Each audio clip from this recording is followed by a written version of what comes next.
The children left behind. The Orphan Trains of America. Welcome to the silent archives. In the quiet corners of history, some stories don't fade. They're buried. Between the smoke of the cities and the endless plains of America, thousands of children vanished, not into death, but into the unknown. This is their story. Between 1854 and 1929, nearly 250,000 children were sent away from the streets of New York, Boston, and Chicago, packed into trains headed west. They were called orphans, though many weren't. Some had living parents, just too poor to keep them.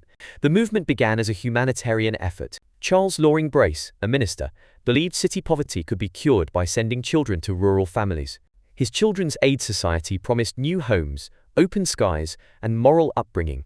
But what the pamphlets didn't say was that there were no records, no oversight, and no guarantees of kindness.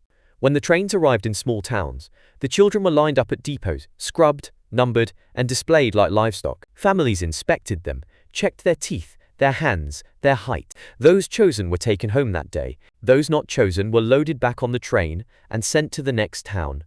Some were adopted by loving families, but many became unpaid labor, field hands, servants, or worse. If they ran away, there was no one to find them. They had no papers, no names, and no past. By the early 1900s, newspapers began to question the practice.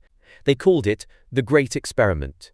A few survivors spoke out, grown men and women who remembered the clatter of the train, the fear of being left behind at the next stop.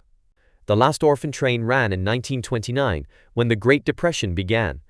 By then, over 200,000 children had been shipped across America, their fates scattered like seeds in the wind. Today, only fragments remain, faded photos, broken name tags, and letters that never reached home. History remembers the men who built the railroads, but not the children who rode them. Forgotten by the cities that cast them out, and by the families who took them in. Some found love. Others were never found at all. This was the Orphan Train, another silent archive. Like and subscribe for more.